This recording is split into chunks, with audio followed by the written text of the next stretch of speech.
Hello and welcome back. Today is our last day on conic sections. We'll talk a tiny bit about parabolas and then do an overview about all four of the conic sections that we've discussed. Also notice there are a couple of things happening here. Project 9 has been assigned already, so hopefully you're working on that. It's due at the start of the final exam. Required Form 3 is happening today, so take a look at your calendar for that particular date, and hopefully you just finished quiz number 10.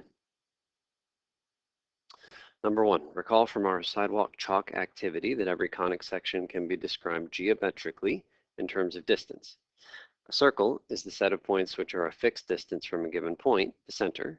An ellipse is a set of points for which the sum of the distances to 2 points is constant. So we'll just draw in what that really means. You got these 2 points called F1 and F2, and I'm going to draw blue and green, some random point to F1 and the same random point to F2. And then in 2 other colors, I'm going to connect another random point B to each of these 2 points. And the idea here is that the length of the blue plus the length of the green is exactly the same as the length of the red plus the length of the purple.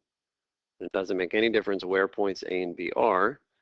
The idea is that if you're on the ellipse, then you have this particular property, that if you add the 2 distances to these 2 special points, F1 and F2, it's always the same number, no matter where you are on that ellipse.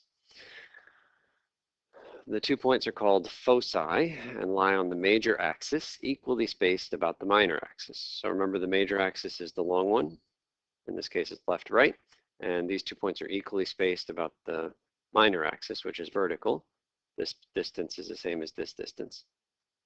Here are some formulas that you'll use in tonight's homework, but don't worry about needing them on the final exam.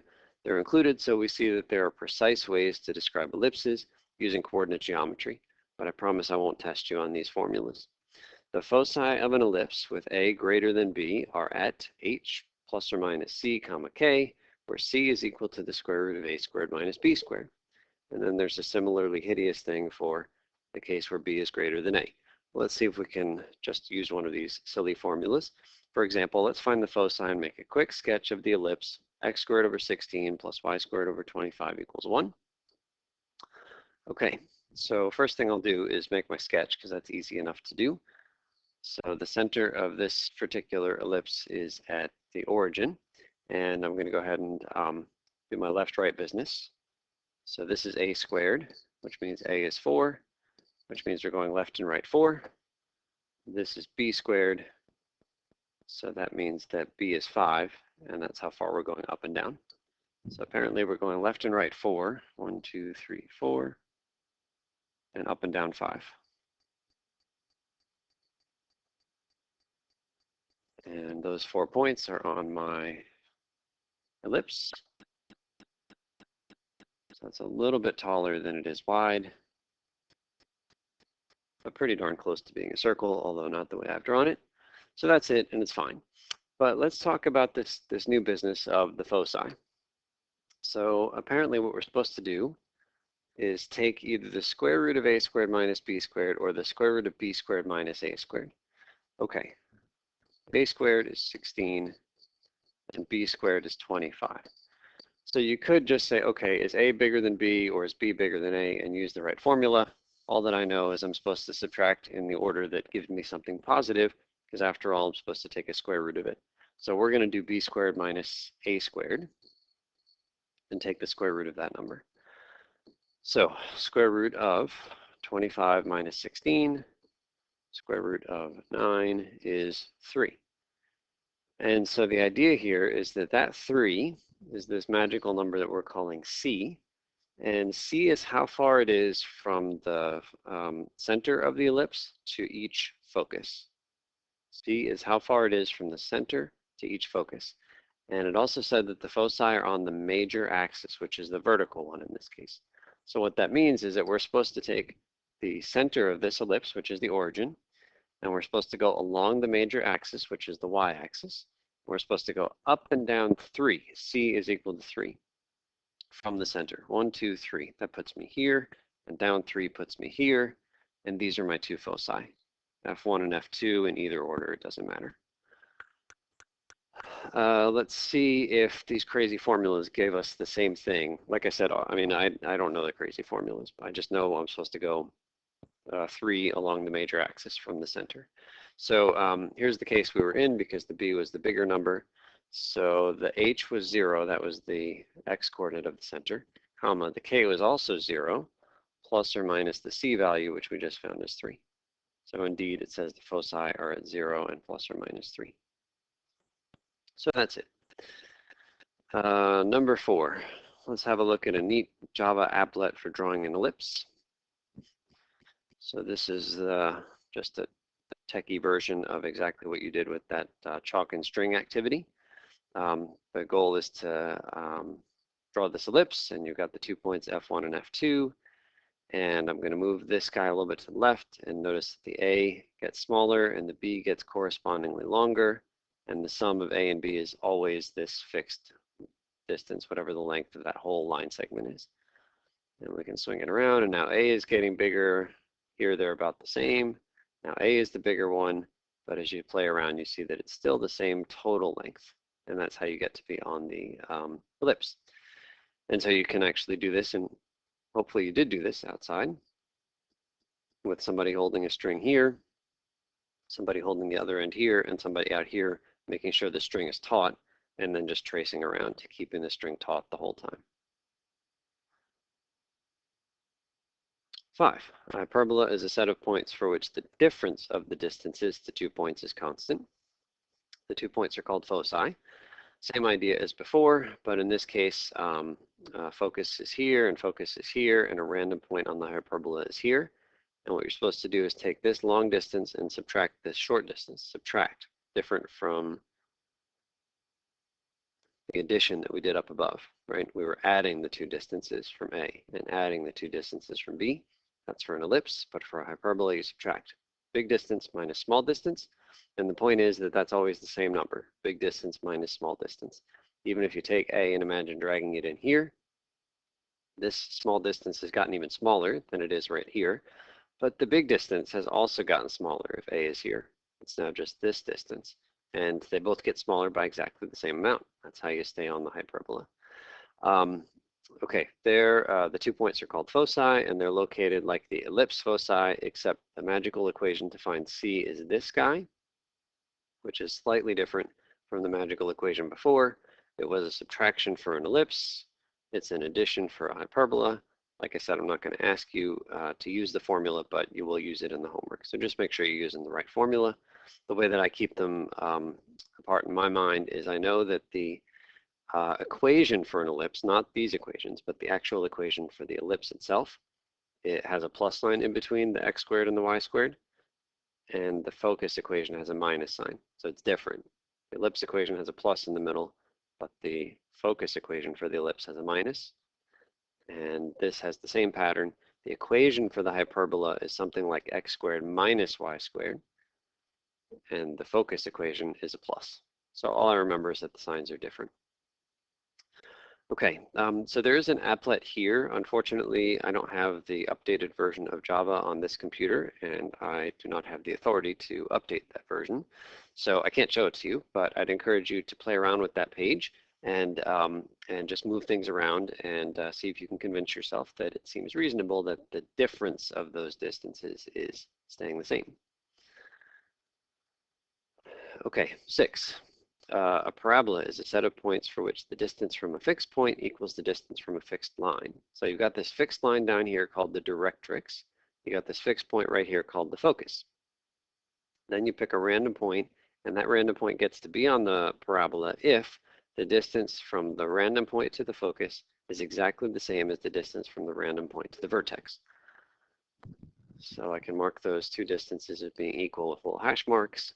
I can pick a point that's further away, and notice that those 2 red lengths, still going perpendicular, are supposed to be equal to each other. But if I tried to pick a point that's not on the parabola, for example, well, let's pick one. Let's pick one like over here. This distance right here is definitely not the same as, oops, I didn't go to the right spot.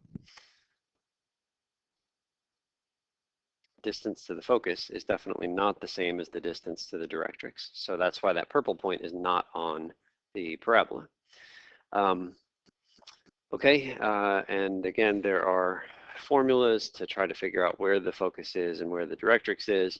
They're too messy for us to bother with. Again, I won't test you on them. There's another applet. I'd encourage you to pause the video here and play around with it. Again, unfortunately, I can't show it to you on this particular computer. 7.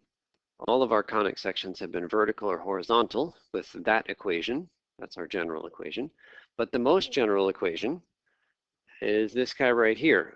You may have noticed that we use coefficients A, C, D, E, F, and what happened to poor B? Well, here it is. B is the coefficient of X, Y, which doesn't exist up here. But if we make it even more general and allow it to exist, then our conic sections are not necessarily going to be purely vertical or purely horizontal. And for example, in the activity for last class, we saw the equation xy equals 1. And indeed, that was a hyperbola, but it wasn't horizontal or vertical. It looked like that. And in that case, the equation for this guy, if I try to make it look like this, I would say A is 0, so is C, D, E, and F. And the value of B is, F is not 0. F, I guess, would be -1. And the value of B would be +1. Number 8, to determine what kind of a conic your equation represents, you're going to look at this thing, b squared minus 4ac, which is kind of interesting because that's exactly the determinant of a quadratic equation, right? In the quadratic formula, that's what's underneath the square root. We're going to call that delta, Greek capital delta. And if you just calculate that number, b squared minus 4ac from this equation, then you can tell immediately what the equation represents. If delta is positive, then the equation is a hyperbola. If delta is 0, then it's a parabola. And if delta is negative, it's an ellipse. So let's see if we can use that thing in action. Number 9, let's play with this GeoGebra file and try to make different kinds of conics by choosing appropriate values of the parameters. Okay, so you do have access to that file. It's on Moodle, so I'd encourage you to play with it. You can either play with it first or after. It might not be clear exactly what the file's doing until you see a little bit of a demo from me. So here's what we're going to do. Let's go ahead and pick some values of A, B, and C, and then go ahead and calculate this value of delta. What am I doing here? Let's go the other way. A, B, C, and delta. Okay, so for example, what if we pick A is 2 and B is -3 and C is 5? Just making up numbers. Then we're going to do b squared minus 4ac. So we go 9 minus 40 is -31. Let's make one more column. And over here, we're going to put the kind of conic that we have. And in this case, the delta is negative. And as soon as you have a negative delta, you are looking at an ellipse. So let's write that in.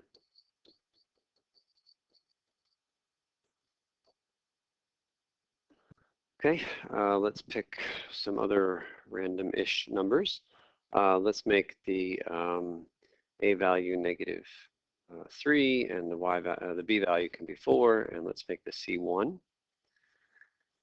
And so then we'll do the same b squared minus 4ac, 16 minus -12, 28.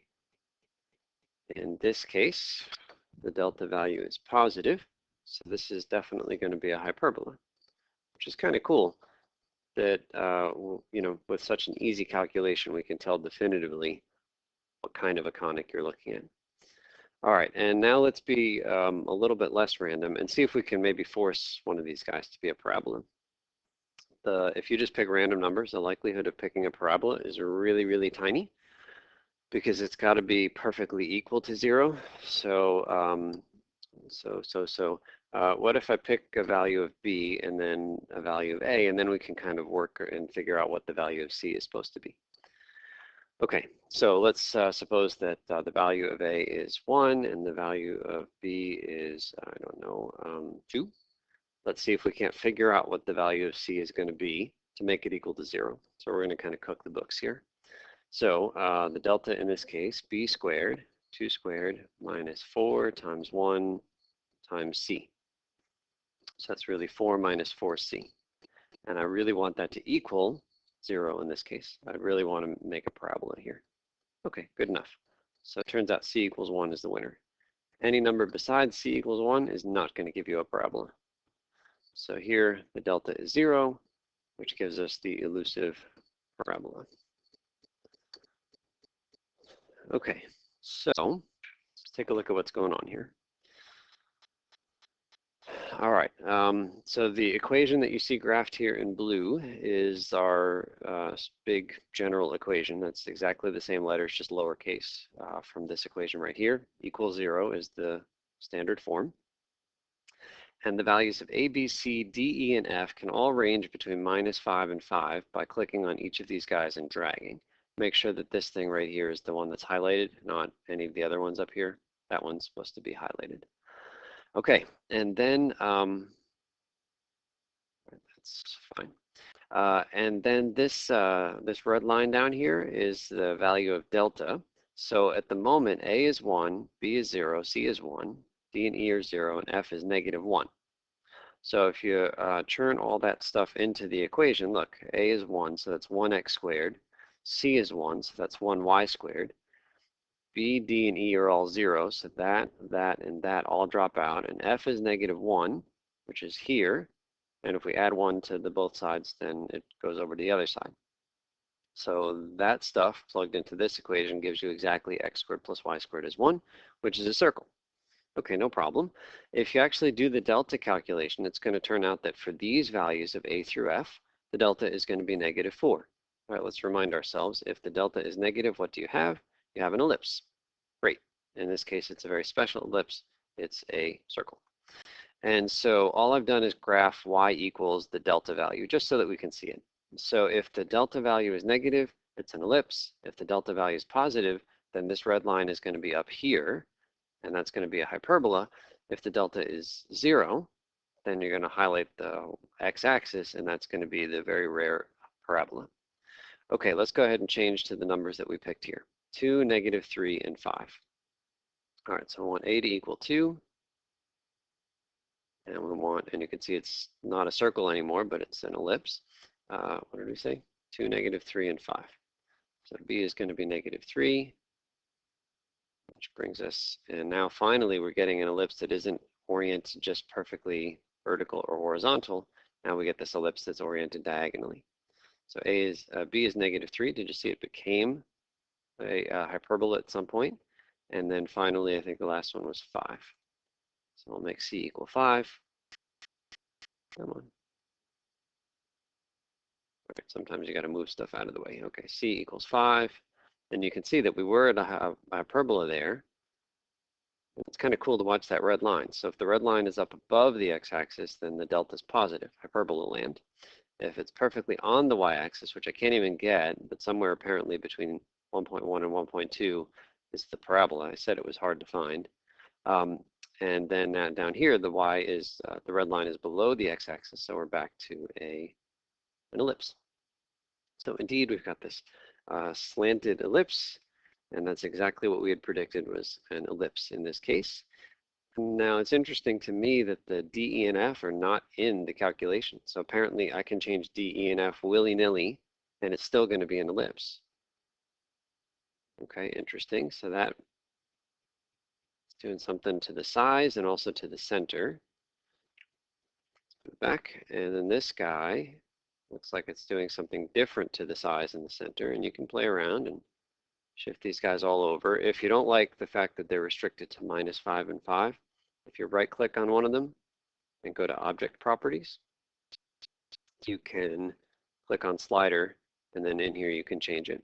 Right now it's -5 to 5, but just change those numbers, hit the X, and you can make them anything you want. Okay, and then F, oh, where'd it go? Apparently F just kind of resizes it, and there's some values of F for which it just blinks out of existence. Interesting. Okay, so I'll reset these guys here, and let's go to the next one on the table. -3, 4, and 1, which were promised is going to be a hyperbola. -3, 4, and 1. So A can be -3.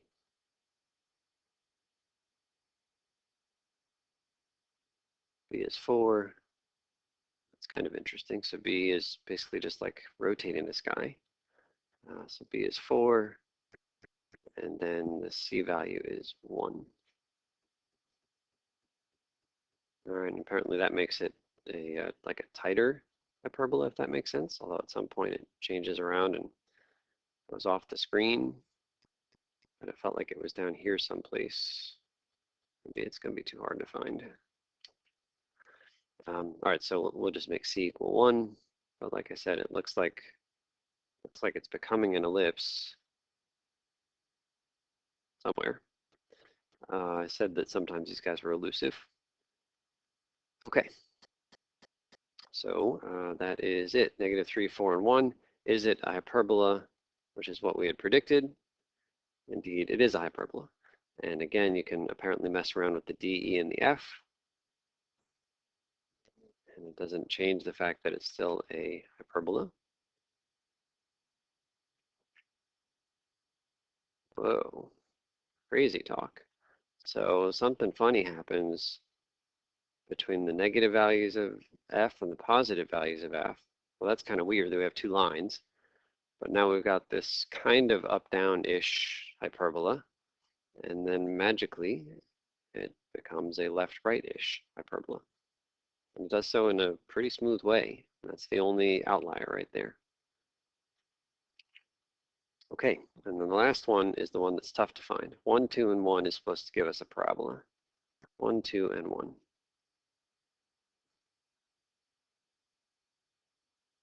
Okay, 1 there, and then 2 here. And then 1, 2, and 1. Is that what we did? Okay, that doesn't look like a parabola to me. I mean, I guess it could be a really, really flat ellipse. It also actually looks like we've got two different equations here. So I think we're in one of those special cases where we have two lines instead of a parabola. But I think if we just mess around with the D, E, and F, then things will be fixed. But let me just think about what the equation is saying. A is 1, B is 2, and C is 1. So this is x squared plus 2xy plus 1. But then those are zeros, and it's supposed to equal 1. X squared plus 2xy plus 1. Let's write that on the other page here. I think it's kind of interesting to explore. We have the tools that make it so we can really see what's going on. So x squared plus 2xy plus y squared. And then f was -1. So -1 equals 0. So that's the equation that we're looking at. I'm going to move the 1 over to the other side. And then this x squared plus 2xy plus y squared happens to be factorable. Happens to factor as x plus y squared is 1. So what that means is that x plus y is the square root, or plus or minus the square root of 1, which means x plus y is plus or minus 1. So it's not a parabola, it's two lines. X plus y equals 1 and x plus y equals -1. But as soon as we start messing around with the D, E, and the F, then we should start getting things that are actually parabolas. So let's do that. Aha, wonderful. So there's a whole string of parabolas there, a bunch of other ones there. We can move the E around here, and we can move around the F. Apparently that just kind of shifts the thing, but not up and down or left, right, which is how many of our shifts look like. Okay, so I'd encourage you to explore. Again, just keep your eye on that red line. The red line is up here. It's a hyperbola. Down here, it's an ellipse. If you work really hard, you can get it to land perfectly on the x-axis, which makes it that rare parabola. 10. There are a bunch of applications of conic sections, most of which rely on the reflective properties of the conics. We start with the ellipse. If a flashlight is placed at one focus and aimed anywhere at the ellipse, then the beam of light will reflect off of the ellipse and hit the other focus. This phenomenon is used in the lithotripter pictured at right. So here's the idea. If somebody has a kidney stone, it used to be an invasive surgical process to remove that kidney stone. But based on math and technology, it's actually a non-surgical procedure right now. So let's describe what's happening here. You have the person lying down it might be hard to tell what's going on. This is a This is a, think of it as a bird's eye view of the person. This is the top of their head. Here are the shoulders. So you're looking at a bird's eye view, except now the person isn't standing. They're actually lying down on this table, and you're looking at them from the side. What they do is they put this kind of egg-shaped opening here. It's sort of attached, or maybe it wheels around separately, and there is a spark gap electrode located at one of the foci, at a focal point of this 3D ellipse. The 3D ellipse is called an ellipsoid. And so this 3D ellipse is made with reflective material. I don't know if it's mirrors or something fancier than that, but the idea is that you put this spark gap electrode that emits, I think, sound waves, and the sound waves get emitted all in every direction. That's these blue circles here, right? So the sound waves get emitted from this spark gap, and they just go off equally in every direction. And then we put we place this person in such a way so that the kidney stone is exactly at the other focus. Remember, an ellipse has two foci. So the spark gap is at one focus, and the kidney stone is very precisely placed. The patient, I should say, is precisely placed so that their kidney stone is perfectly at the other focus. And the idea is you take these sound waves, and some of the sound waves, these blue circles, are just going to hit the person, and the person won't feel them. They're sound waves. They're not very powerful. I'm calling them sound waves. I actually don't know exactly what they are, but I think of them as sound waves. But the idea here is that these blue sound waves, when they go off and hit this reflective thing, this mirror thing, we know that if you, well, here's the reflective property of a conic, is that if you shine a beam of light from the one focus into the mirror, it will bounce to the other focus. That's an amazing property of ellipses. Say it again, if you shine a beam of light from one focus to the mirror, it hits the other focus. And it doesn't matter where you shine that beam of light. You could shine it up here and it'll bounce, or you could shine it to here and it'll bounce, and it always bounces exactly to the other focus. So then all of these blue sound waves, eventually they hit the mirror here, and they all bounce over to the other focus. Now, if we just blasted this person with like these crazy sound waves all at once on their skin, it would be quite painful.